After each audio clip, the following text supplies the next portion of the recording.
Cuando empezó, el Mundial era casi un experimento. 13 selecciones, jugadores viajando semanas en barcos y estadios que se estaban construyendo mientras el torneo ya había empezado. Pero después pasó algo. La televisión llegó a millones de hogares. Las marcas descubrieron un negocio gigantesco. Los gobiernos entendieron el poder de una Copa del Mundo y la FIFA empezó a convertirse en una de las organizaciones más influyentes de todo el planeta. Porque entre 1930 y 1978 el Mundial había crecido, pero después de 1978 se transforma en completamente otra cosa. Mucho más grande, mucho más poderoso y también mucho más político. Ya no era solamente un torneo de fútbol, era un espectáculo global. Y justo cuando todo eso estaba ocurriendo, apareció Diego Armando Maradona. Mi primer sueño es jugar en el Mundial. 4 años después de nuestra primera estrella, el Mundial volvía y se notaba mucho. España 1982 iba a ser la Copa del Mundo más grande de la historia. Más selecciones, más partidos, más estadios, más espectadores, cámaras, dinero, más atención que nunca. Y también el primer Mundial de Diego. El problema es que las historias más grandes no siempre empiezan bien. España 1982. Por primera vez en la historia, Argentina llega desde un lugar distinto. Ya no es la que persigue la Copa, la que la sueña. Ahora es la campeona del mundo, la que la defiende. Pero el país llega en un momento extraño. El Mundial comienza el 13 de junio de 1982. La guerra de las Malvinas contra Gran Bretaña termina el 14. Durante unas horas, el torneo más importante del fútbol y uno de los conflictos más traumáticos de la historia argentina conviven al mismo tiempo. Y aunque dentro de la cancha son historias completamente distintas, el recuerdo de Malvinas seguirá acompañando a toda una generación, también a la que iba a jugar los mundiales. Aún así, Argentina intenta concentrarse en el fútbol.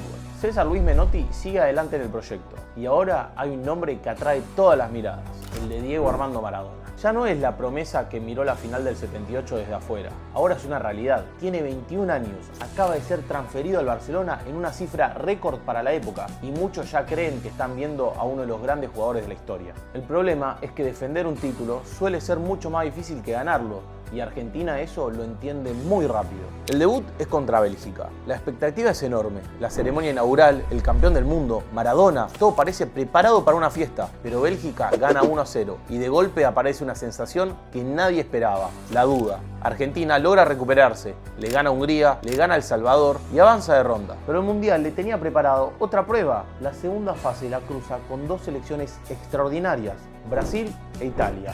Dos potencias candidatas. Y ahí empiezan los problemas. Primero llega Italia. Paolo Rossi, la gran figura de esa copa, marca y la Argentina pierde. Y Maradona empieza a sufrir algo que lo acompañará durante buena parte de su carrera: las patadas, las marcas personales y la persecución constante de los defensores rivales. Después llega Brasil y aparece una de las imágenes más recordadas de aquel mundial. Maradona pierde la paciencia, le pega una patada a Batista y ve la tarjeta roja. La primera expulsión de su carrera en una Copa del Mundo. Argentina queda eliminada, Brasil tampoco va a ser campeón e Italia termina levantando la copa de la mano de Paolo Rossi. Pero para Argentina lo más importante no es el campeón, es otra cosa, porque el mundial que venía a confirmar una dinastía termina marcando un final. Menotti se va, la generación del 78 empieza a apagarse y la primera experiencia mundialista de Maradona termina en frustración. Parece un fracaso y en cierto sentido lo es. Lo que nadie imagina es que esa derrota va a cambiar la historia del fútbol argentino, porque 4 años después Diego va a volver y esta vez el mundial entero girará alrededor de él. México, 1986.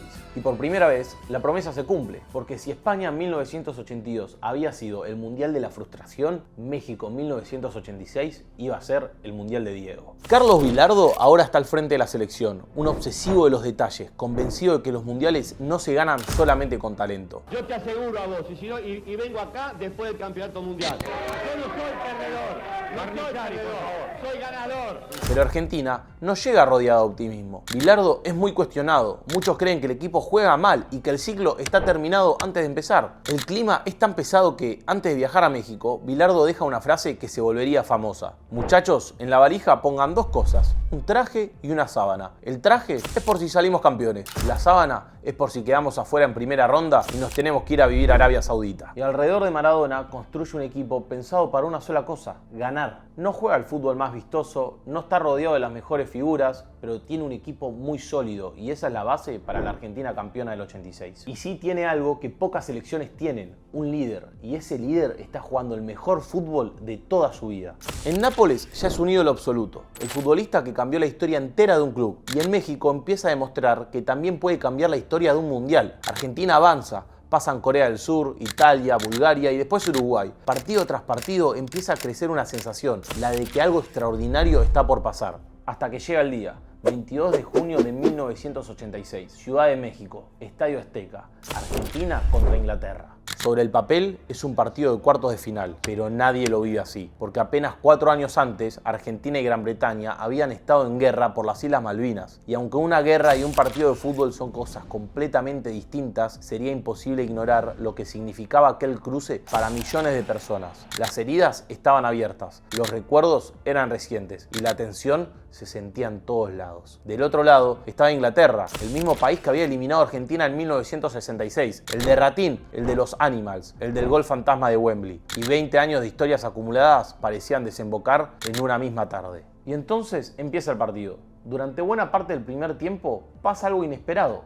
No pasa nada. Se corre, se lucha, se pelea cada pelota como si fuera la última, pero nadie puede romper el cero. Hasta que llega el minuto 51 del partido, y ahí sucede una de las escenas más icónicas de toda la historia del deporte. Maradona recibe la pelota. Diego Armando Maradona. Diego salta. Un arquero inglés de casi 1,90 m. Un argentino de 1,65 m. Parece imposible, pero la pelota termina dentro del arco. Los ingleses protestan inmediatamente, levantan las manos, reclaman. El árbitro no ve la infracción, el juez de línea tampoco, y el gol vale. Años después, el propio Maradona dejaría una frase que se volvería inmortal. Un poco con la cabeza de Maradona y un poco con la mano de Dios. La mano de Dios, uno de los goles más famosos de toda la historia. Pero lo increíble es que la historia no termina ahí, porque apenas 4 minutos después llega algo muchísimo más grande. Maradona recibe la pelota en su propio campo. Ahí lo tiene Maradona, lo marcan dos, pisa la pelota Maradona, arranca por la derecha el genio del fútbol mundial y deja el tercero a tocar para Borruchaga. La cancha parece abrirse frente a él.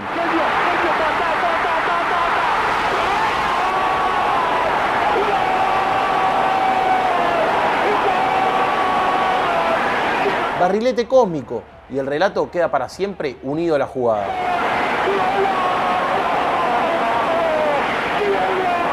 Y lo más increíble es que ocurrió apenas 4 minutos después de la mano de Dios. 2 goles, 4 minutos, una misma persona, una misma tarde, un genio. Y una actuación que lo convierte en leyenda. Luego Inglaterra va a descontar, pero es anecdótico. ¿Vos te acordás de que Inglaterra haya hecho un gol o no? No te acordás, no sabes si el partido salió 2-0, 2-1, no importa. Llega al final del partido y Maradona se convierte en un héroe nacional. Pero el Mundial no había terminado, porque recordemos, esos eran los cuartos de final. Ganar ese partido no significaba ganar la Copa.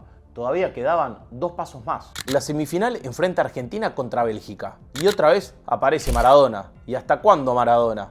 Marca 2 golazos y la selección llega a la final.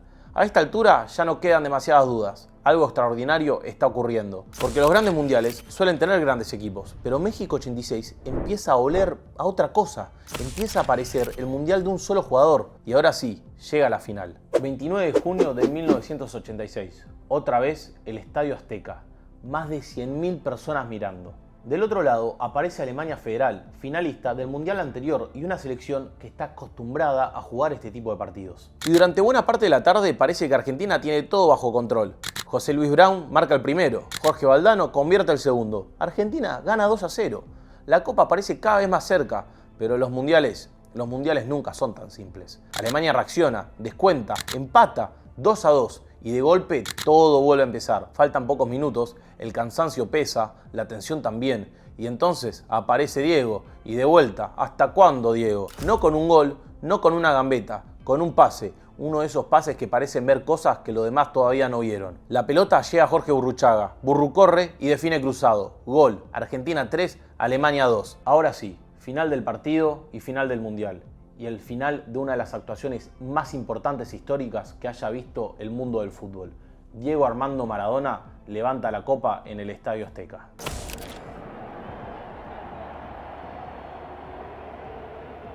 El chico que había mirado el Mundial del 78 desde afuera, el que se había ido expulsado en el Mundial de España del 82, ahora ese mismo chico estaba en la cima del fútbol mundial. Y para millones de argentinos ya no es solamente una estrella, ya es un héroe.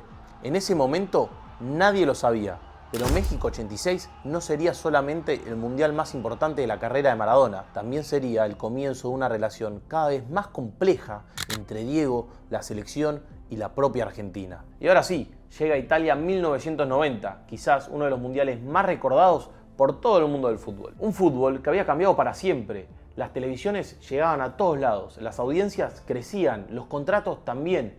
El mundial ya se había convertido en un espectáculo global. La canción oficial sonaba en todas partes, una estate italiana, y para muchos todavía hoy sigue siendo una de las bandas sonoras más recordadas de la historia de los mundiales. Argentina llegaba como campeona defensora, pero también había muchísimas dudas. Bilardo seguía siendo discutido, el equipo no convencía y además había un problema. El jugador más famoso del planeta ya no era solamente el capitán de la selección, era una superestrella a nivel mundial. Diego Armando Maradona, en Nápoles era un ídolo, en Argentina era un héroe nacional y en el resto del mundo era la cara del fútbol.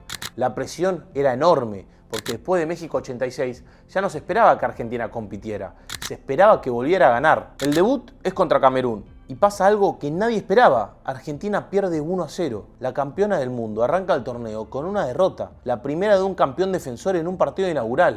Y de golpe vuelven las dudas, las mismas que parecían haber desaparecido 4 años antes. El equipo tampoco encuentra respuestas en el segundo partido.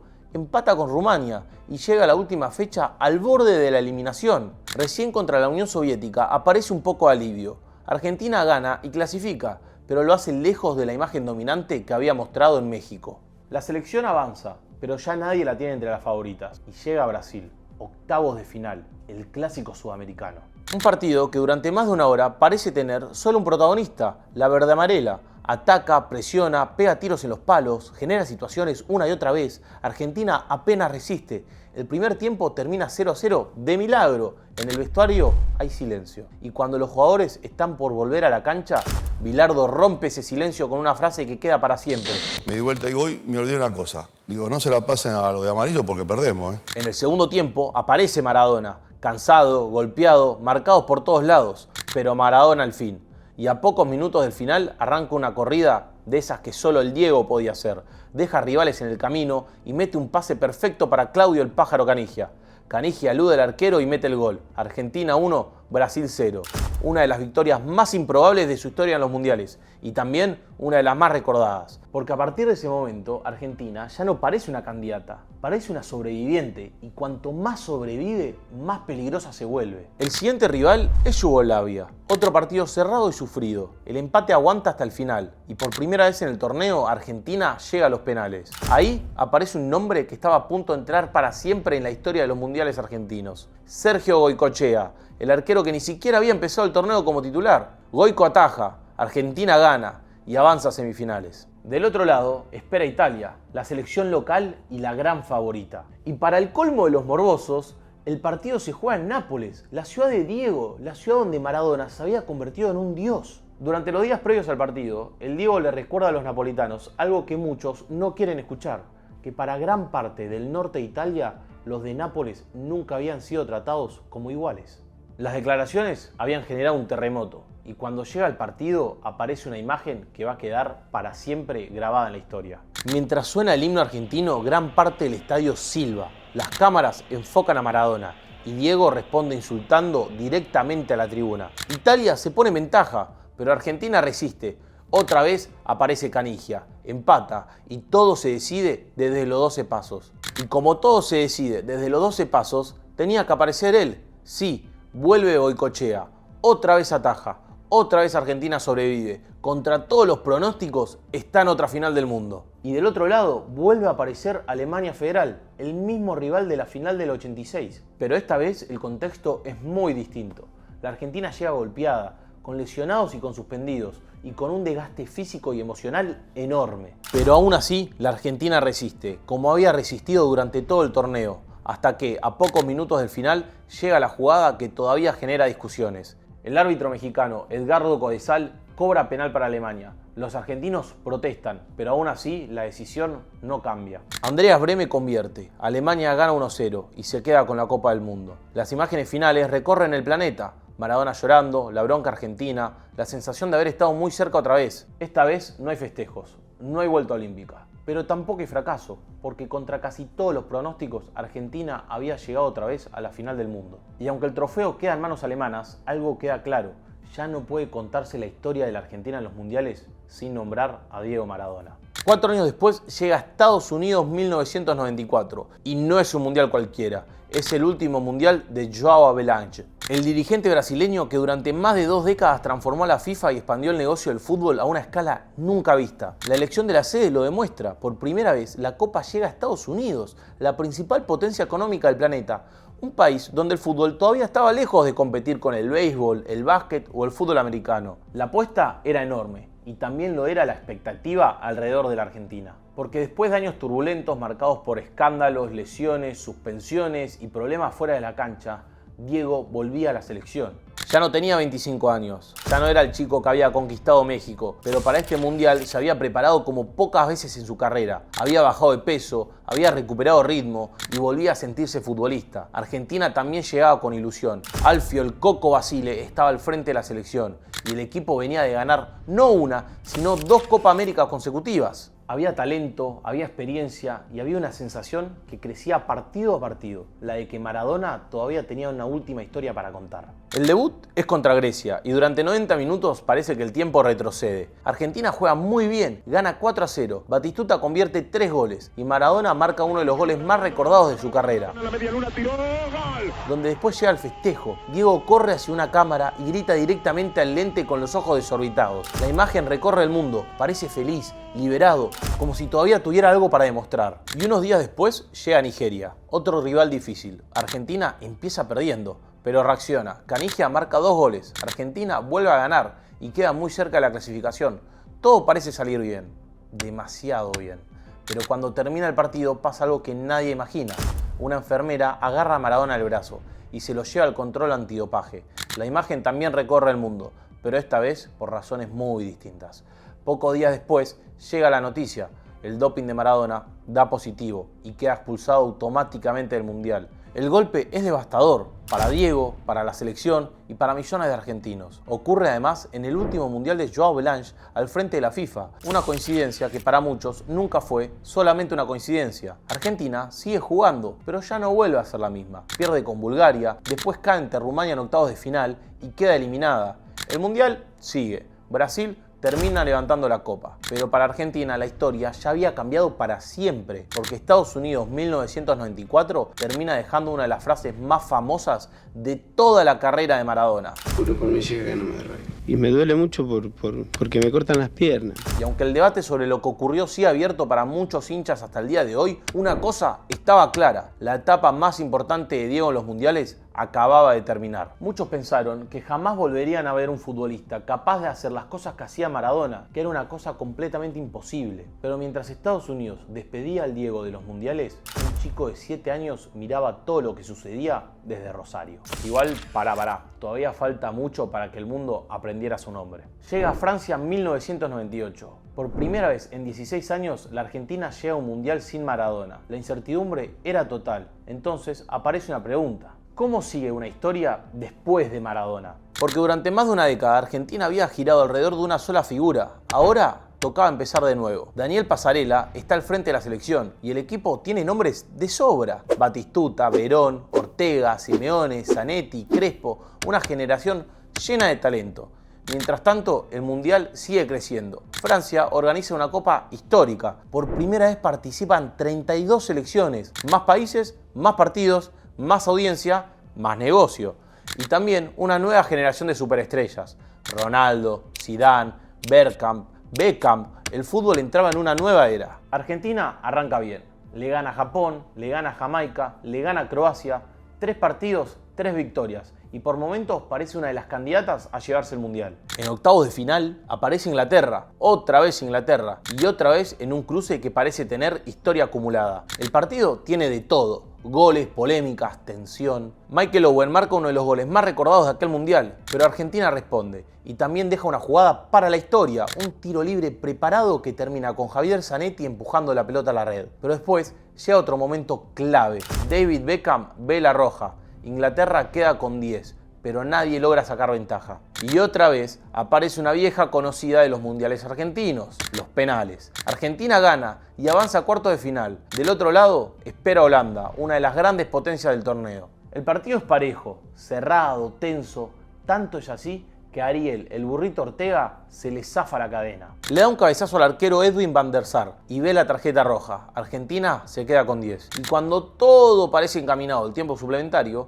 llega una jugada que queda grabada para siempre. Frank de Boer mete un pase larguísimo. Dennis Bergkamp, con toda la calidad que tenía ese muchacho, controla dentro del área con una precisión imposible. Elude Ayala, define, golazo. Holanda gana 2-1 y Argentina queda eliminada. Luego Francia termina consagrándose campeón en casa, con Zinedine Zidane como gran figura. Y esto no es un detalle menor, porque Zidane, hijo de inmigrantes argelinos, se convierte en el símbolo de una selección formada por jugadores de orígenes muy distintos. En aquel momento muchos presentaron a ese equipo como la imagen de una Francia integrada y multicultural, pero con los años esa postal empezó a verse de otra manera, porque las discusiones sobre inmigración, identidad nacional y pertenencia no desaparecieron. Al contrario, se convirtieron en uno de los grandes debates de la Europa actual. Pero mientras Francia celebraba un título que marcaría su historia, Argentina volvía a irse con las manos vacías. No había sido un escándalo ni un fracaso rotundo, pero tampoco había esa sensación de revancha. Porque después de la salida de Maradona, la selección había vuelto a ser competitiva, había vuelto a ilusionar y por momentos parecía candidata. Sin embargo, otra vez se quedaba en el camino y lo que nadie se esperaba era lo que iba a suceder 4 años después, donde la Argentina llegaba al Mundial con uno de los mejores equipos del planeta y a su vez iba a sufrir una de las peores eliminaciones de toda su historia.